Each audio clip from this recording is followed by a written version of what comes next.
آٹے کا وہ پہنچ گیا 150 روپے کلو پہ. جو چاول ہے وہ تقریباً دگنے ہو گئے چاول کی قیمت. تو ہر چیز جو یہ مہنگی ہوئی ہے, روپیہ تیزی سے گر گیا. تو پوچھیں گے تو صحیح کہ لوگ کہ ایک تو حکومت بدل کے یہ عذاب آ گیا, اور اس کے بعد جو دہشت گردی ختم ہو گئی تھی, بالکل نیچے چلی گئی تھی, وہ پھر سے بڑھنی شروع ہو گئی ہے. اور اس کے علاوہ کسی کو یہی نہیں پتا کہ اب ملک جا کدھر رہا ہے. نہ کوئی قانون ہے, نہ ملک کی کوئی آئین کی کسی کو پرواہ ہے. عدالتوں کے اوپر علیحدہ پریشر ڈالا ہوا ہے. صرف اور صرف ایک چیز سامنے ہے, کس طرح ملک کی سب سے بڑی جماعت کو ختم کیا جائے. اور کون ختم کرنا چاہتے ہیں؟ 30 سال سے یہ حکومت کر رہے ہیں ملک کے اوپر. 30 سال سے ملک پہ حکومت کر رہے ہیں. ایک دوسرے کو جو کہتے تھے کرپٹ ہیں, چور ہیں, منی لانڈرز ہیں, دونوں کو کہتے تھے ایک دوسرے کو. ایک دوسرے کے خلاف کیسز بنائے, کیسز ثابت بھی ہوئے, ملک سے باہر بھی بھاگ جاتے تھے. اور وہ آج اکٹھے مل کے کوششیں کر رہے ہیں کہ اسٹیبلشمنٹ کے کندھے پہ چڑھ کے کیسے ملک کی سب سے بڑی جماعت کو ختم کریں. اور اس کے اندر ہمارا ملک تیزی سے نیچے جا رہا ہے, مایوسی بڑھتی جا رہی ہے. جب 12 لاکھ پاکستان کے پروفیشنلز ملک چھوڑ کے چلے جائیں, یہ پیسے سے زیادہ, یہ جو ہمارا ڈالر باہر نکلا ہے, کیونکہ یہ اپنے ڈالرز بھی لے کے گئے ہوں گے نا, تو جو ڈالرز باہر جا رہے ہیں وہ علیحدہ چیز ہے. لیکن جو برین ڈرین ہوئی ہے, جو آپ کے وہ لوگ جو کہ سب سے زیادہ معاشرے کی اٹھانے میں ان کا ہاتھ ہوتا ہے, پروفیشنلز کا, وہ جب ملک چھوڑ کے جا رہے ہیں, بزنس مین وہ ملک چھوڑ کے جا رہے ہیں, جو آپ کے ڈاکٹرز ہیں ہاسپٹلز میں, جو اسپیشلٹیز کے اندر جو ڈاکٹرز ہیں, جو اسپیشلسٹ ہیں, جب وہ ملک چھوڑ کے جا رہے ہیں, تو مجھے بتائیں ملک کا کیا مستقبل ہے. اور وہ اسی لیے ہے کہ کسی کو سمجھ ہی نہیں آ رہی ملک جا کدھر رہا ہے, کہ ایک پارٹی کو ختم کرتے کرتے سارے ملک کے ادارے تباہ کر دیے. کسی ادارے کے اوپر لوگوں کو اس وقت اعتماد نہیں ہے. FIA کو تو لگایا ہوا ہے کہ جی کسی نہ کسی طرح پکڑو عمران خان کو اور یہ PTI کی لیڈرشپ کو, کسی طرح سائفر پہ پکڑ لو. یہ نہیں پتا کہ سائفر جتنی سائفر پہ بات ہوتی ہے تو ساری انگلیاں ان کے اوپر آتی ہیں. یہ جو آج اقتدار میں بیٹھے ہوئے ہیں, یہ ساری انگلی ان کے اوپر اٹھتی ہے. اور اب تو نون لیگ کے ڈیفنس منسٹر نے بھی کہہ دیا ہے کہ جنرل باجوہ نے تو ہمیں پہلے سے بتا دیا تھا کہ میں یہ گورنمنٹ گرانے لگا ہوں. اس نے تو یہ کہا ہے کہ اگر کرونا نہ آتا تو یہ تو 1 سال کے اندر گورنمنٹ گر گئی تھی ہماری, اور پنجاب تو وہ پہلے گرانا چاہتے تھے. اس کے بعد کہتے تھے تم سینٹر بھی لے لو. یہ نہیں کہ اس نے ڈیفنس منسٹر نے یہ جو بات کی ہے, ہمیں تو یہ پتہ ہی تھا کہ یہ ہو کیا رہا ہے, سازش ہوئی ہے. میں تو کہتا جا رہا تھا, اور سازش ڈیلے ہو گئی. 2 سال اگر کرونا کے نہ آتے تو اس کے وہ بھی کہتا ہے کہ گورنمنٹ پہلے چلی جانی تھی. تو ہمیں تو یہ پتہ تھا کہ سازش ہوئی ہے. لیکن یہ بھی ایک اور سوال اب اٹھتا ہے کہ کیسے کوئی آدمی جو گریڈ 22 کا ایک آفیسر ہے, کیسے وہ کس فورم پہ فیصلہ کرتا ہے کہ کون سی حکومت رہنی چاہیے, کون سی جانی چاہیے. کیا بند کمرے میں اتنا بڑا فیصلہ ہونا چاہیے جس کی اتنی بڑی قیمت قوم ادا کر رہی ہے. آج جدھر ہم پہنچ گئے ہیں, آج پاکستان کے حالات ہیں, اندر سے لوگ باہر جا رہے ہیں اور باہر سے لوگ پاکستان کو اب کس طرح دیکھ رہے ہیں. تو جب اس طرح کے حالات ہوں, کیا ملک کو صرف یہی کام کرنا چاہیے کہ کسی نہ کسی طرح جو عوام کی آواز بند کی جائے. پہلے الیکشن اناؤنس ہوئے 14 مئی کو, پنجاب کے الیکشنز کانسٹیٹیوشن کے مطابق. سپریم کورٹ آرڈر کرتا ہے, گورنمنٹ مانتی نہیں ہے. اسی وقت مجھے ویسے افسوس سے کہنا پڑتا ہے کہ سپریم کورٹ کو اس وقت اپنی ریٹ قائم کرنی چاہیے تھی. ہمیں افسوس ہے کہ انہوں نے اس حکومت کو آئین کو توڑنے کی اجازت دے دی. جب آپ نے ان کو کوئی ایکشن ہی نہیں لیا تو اس کا مطلب گورنمنٹ اور تو چوڑی ہو گئی. اب تو کھل کے کہہ رہی ہے کہ اگر سپریم کورٹ فیصلہ بھی کرتا ہے ملٹری کورٹس پہ ہم مانیں گے نہیں, کیونکہ اب تو ان کے لیے تو پاکستان اب جو طاقتور بیٹھا ہوا ہے وہ فیصلہ کرے گا آئین کا کون سی شق ماننی ہے کون سی نہیں ماننی. تو میں صرف اس کا یہ آگے بڑھنے سے پہلے یہ جو جنرل باجوہ کی باتیں اب سامنے آ رہی ہیں، کئی ایسی باتیں ہیں جو میں اس لیے نہیں کرتا، میں اپنے اداروں کو نقصان نہیں پہنچانا چاہتا، لیکن جو یہ جس طرح انہوں نے ایک سازش کر کے گورنمنٹ گرائی اور کیسے وہ ملے ہوئے تھے دوسروں کے ساتھ، یہ جو پی ڈی ایم کے لوگوں کے ساتھ کیسے ان کے رابطے تھے، اور کیسے انہوں نے جو سب سے بڑا ظلم کیا کہ احتساب کا عمل ختم کیا. احتساب یاد رکھیں کہ جو کرپشن کیسز تھے، میں بار بار کہتا ہوں 95% ہمارے پہلے کے کرپشن کیسز آ رہے تھے، ہمیں وراثت میں ملے تھے، ہم نے نہیں بنائے تھے. میرے اوپر تو آج 200 کیسز تقریباً ہو چکے ہیں چند مہینے کے اندر. ان کے اوپر 2 3 کیسز تھے اور وہ سارے پرانے بنے ہوئے تھے، 95% پرانے کیسز تھے. ہمیں تو وہ جو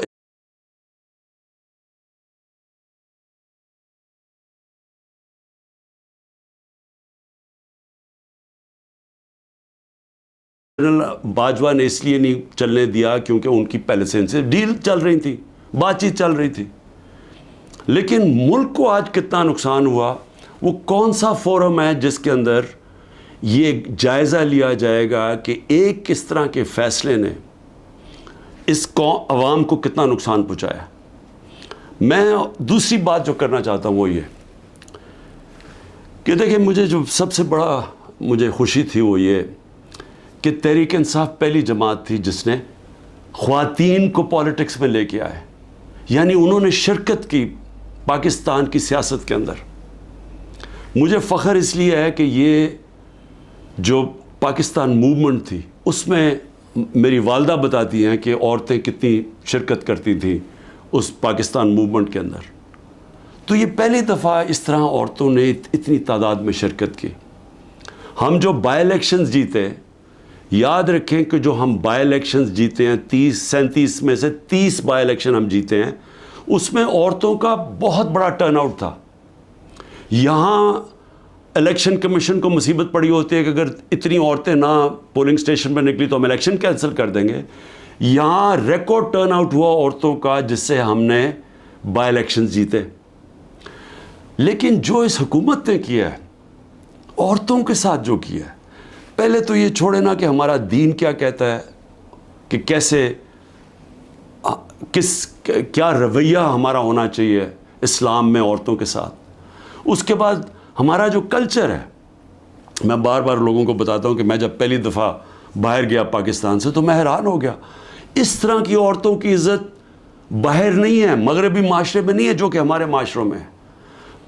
اور جس طرح عورتوں کو سڑکوں پہ گھسیٹا، جس طرح ان کو جیلوں میں ڈالا، جس طرح ابھی تک جس طرح عورتوں کو جیلوں میں رکھا ہوا ہے. اور میں یعنی حیران ہوں کہ کیا ڈاکٹر یاسمین کسی یہ بلڈنگ جلانے میں تھی ملوث؟ کیا عالیہ حمزہ تھی؟ کیا طیبہ تھی؟ کیا صنم تھی؟ کیا ختیجہ؟ انہوں نے کوئی بلڈنگ جلائی ہے؟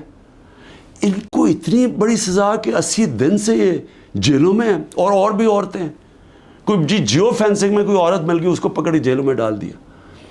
اور ان کے بچے ہیں اور اس کے باوجود ان کو جیلوں میں رکھا ہوا. یہ کون سے معاشرے میں ہوتا ہے؟ اور یہ پرامن احتجاج تھا. پرامن احتجاج آئین ہمیں حق دیتا ہے. یہ پاکستان کا قانون نہیں توڑا تھا کسی نے. جو لوگوں نے جا کے کور کمانڈر ہاؤس جلایا تھا اس کے اوپر پوری تفتیش ہونی چاہیے اور سزا ملنی چاہیے. لیکن ان کو بھی تفتیش کریں. وہاں کوئی سی سی ٹی وی کیمرہ لگے تھے، سیف سٹی کے کیمراز تھے، پتہ تو چلے کہ کیا ہوا ہے. ہمیں پتہ ہے کہ عسکری ٹاورز کس نے جلائے ہیں، ہمارے پاس ایویڈنس ہے. ریڈیو پاکستان کی ایویڈنس مل رہی ہے کہ پشاور کس نے جلایا ہے. تو ایک ون سائیڈڈ ویو دے کے تو ساروں کو یہ اوپر ایکشن لے لیا جس میں عورتیں جیلوں میں ڈال دی ہیں. اور عورتوں کا ان کے جو باہر عورتیں ان سے کیا ہو رہی ہیں وہ چھپی ہوئی ہیں. ہماری جو تنظیم کی عورتیں تھیں ان کے گھروں کے اوپر اٹیکس، کئیوں کے خامد کو پکڑ کے لے گئے، کئیوں کی بزنسز بند کر دی، جو خامدوں کی ہسبینڈز کی بزنس بند کر دی. یعنی وہ اتنی مشکلوں میں ان کو ڈال دیا اور کہیں تو چھوڑ کے چلے گئے پالیٹکس. انہوں نے کہا جی ہم نہیں کر سکتے. یہ کون کر سکتا ہے یہ مجھے بتائیں. جن عورتوں کے بچے ہوں, جن عورتوں کے خامد ہوں, بھائی ہوں, باپ ہوں, وہ جب دیکھیں گے کہ یہ ہو رہا ہے عورتوں کے ساتھ, کون اجازت دے گا اپنی عورتوں کو پالیٹکس میں آنے کے لیے؟ اور اس سے بڑا ظلم کیا ہو سکتا ہے کہ 50% آپ کی آبادی آپ ان کو پالیٹکس سے باہر نکال دیں, جب کہ وہ شرکت کرنا شروع کر دی تھی. ایک سیاسی شعور پیدا ہو گیا تھا جس میں عورتیں کیا, بچے, نوجوان, بوڑھے, لیکن جو عورتوں کی شرکت تھی مجھے ایسے لگتا ہے کہ یہ پلان کے تحت, یہ پلان کر کے عورتوں کو سیاست سے باہر کیا جا رہا ہے. جس طرح انہوں نے اوورسیز پاکستانیز کی ووٹنگ کینسل کروائی, ہم نے جو ان کو ووٹنگ رائٹس دلوائے تھے, ہم نے ان کے پوری سسٹم کے کیسے انہوں نے شرکت کرنی ہے پاکستان کی الیکشن ڈے کے اوپر, پاکستان کے الیکشنز میں ووٹ ڈال کے, وہ انہوں نے ختم کروایا اوورسیز پاکستانیز کو جن کے پیسے پہ ملک چلتا ہے. وہ اوورسیز پاکستانی اگر وہ اپنی ریمیٹنسز روک دیں, آدھا بھی پیسہ کام کر, پاکستان بینکرپٹ بالکل ہی بیٹھ جائے گا. ان کی انہوں نے بند کروا دی کیونکہ وہ اوورسیز پاکستانی زیادہ تر تحریک انصاف کے تھے, ان کی ووٹنگ رائٹس ختم کروا دی. اور اب آ کے عورتیں, جو انہوں نے نظر آیا ان کو کہ عورتیں نکل رہی ہیں الیکشن میں, ووٹس ڈال رہی ہیں, جو بائی الیکشنز تحریک انصاف جیتی اس میں عورتوں کا بہت بڑا ہاتھ تھا, انہوں نے اب ان عورتوں کے اوپر یہ جان کے سختی اور ظلم کر رہے ہیں تاکہ وہ بھی پالیٹکس سے باہر ہو جائیں. اور میں پھر سے کہتا ہوں, اس سے بڑا معاشرے پہ کیا ظلم کر سکتے ہیں آپ کہ صرف اور صرف یہ چوروں کا ٹولہ اوپر ملوث کرنے کے لیے یہ سارے حربے استعمال کیے جا رہے ہیں, یہ ظلم کیا جا رہا ہے اس ملک کے ساتھ. اور میں, کیونکہ عاشورہ بھی ختم ہوا, میں صرف اپنی قوم سے ایک بات کہنا چاہتا ہوں. دیکھیں, ہم نے حضرت امام حسین کی شہادت سے کیا سیکھا؟ ہم نے سب سے پہلے یہ چیز سیکھی کہ جو لا الہ الا اللہ, جس کا اللہ جس کو ایمان دے دیتا ہے, اور جس کو علامہ اقبال کہتے ہیں عشق. اور میں نے ایک علامہ اقبال کا فارسی میں نے ٹویٹ بھی کیا ہے, اور میں نے اس کو اپنی انسٹاگرام اور سارے فورمز پہ کہا ہے کہ وہ فارسی کہہ, لیکن اس میں انگریزی میں بھی اور اردو میں بھی پورا اس کا ترجمہ ہے. تو علامہ اقبال ان کی شہادت کو کیسے دیکھتے ہیں, اتنی خوبصورتی سے انہوں نے بتایا ہوا ہے کہ لا الہ الا اللہ کا مطلب آزادی, اور آزادی خوف سے بھی, آزادی اپنی میں سے بھی, اور وہ آتی ہے عشق اللہ سے, اللہ سے عشق کرنے سے. اور وہ ہے جب لا الہ الا اللہ, جب آپ اپنے ذہن میں دعویٰ کر دیتے ہیں, پھر آپ کسی کے سامنے نہیں جھکتے. تو جب پتہ تھا کہ وہ پوری کی پوری فوج سامنے کھڑی ہے, پیچھے نہیں ہٹے, جھکے نہیں. اور جو ان کی شہادت تھی, جس طرح علامہ اقبال کہتے ہیں کہ صدیوں تک مسلمان جب کھڑا ہوتا تھا ظلم کے خلاف, غلامی کے خلاف, تو وہ لا الہ الا اللہ اور امام حسین, حضرت امام حسین کی جو شہادت تھی وہ ہمیشہ یاد رکھتا تھا. وہ جو پتہ ہوتے ہوئے ایک انسان کو کہ ہم جیت نہیں سکتے, یعنی کوئی میری موت ہے, میں یہ جو اب کھڑا ہوں اسٹینڈ کے اوپر تو میں زندہ نہیں رہوں گا, اس کے باوجود وہ عشق کتنا ہوتا ہے اوپر والے کے ساتھ کہ وہ کہتا ہے کہ میں یہ کوئی نہ سمجھے کہ میں خوف کے بت کی وجہ سے کسی کے سامنے جھک گیا ہوں. اور یہ ہوتا ہے کہ جو انہوں نے بیج بو دیے کہ ہمیشہ مسلمان دنیا میں ظلم کے سامنے جب لوگ کھڑے ہوتے ہیں تو ان کو یاد آتا ہے وہ اس قربانی کا. اور یہ بھی یاد رکھیں کہ یزید نے کیسے یہ ظلم ہونے دیا تھا, وہ کیوں کامیاب ہوا, کیونکہ کوفہ کے لوگ اتنے خوف زدہ تھے. اس نے اپنا گورنر, ظالم گورنر کو رکھا تھا وہاں, اس کے ظلم کی وجہ سے وہ اتنے سہمے ہوئے تھے, وہ اتنے ڈر گئے تھے یزید کے ظلم سے کہ وہ نکلے نہیں. انہوں نے اتنا بڑا ثانیہ اسلام کی تاریخ میں ہونے دیا اور وہ ساری زندگی پچھتاتے رہے. تو آج میرے پاکستانیوں یہ یاد رکھیں, یہ جو ظلم کیا جا رہا ہے آپ کے اوپر خوف ڈالا جا رہا ہے کہ یہ جی وہ جیل میں پکڑ لیں گے، وہ گھر توڑ دیں گے، وہ یہ کر دیں گے، وہ مار دیں گے، وہ ویگو ڈالا آ جائے گا، آپ اس سے اپنے آپ کو آزاد کریں. یہ جس وقت آپ نے یہ فیصلہ کیا کہ ہم رائے حق کے اوپر کھڑے ہیں، ہم ظلم کے سامنے نہیں جھکتے، ہم اپنی آزادی لے لیں گے.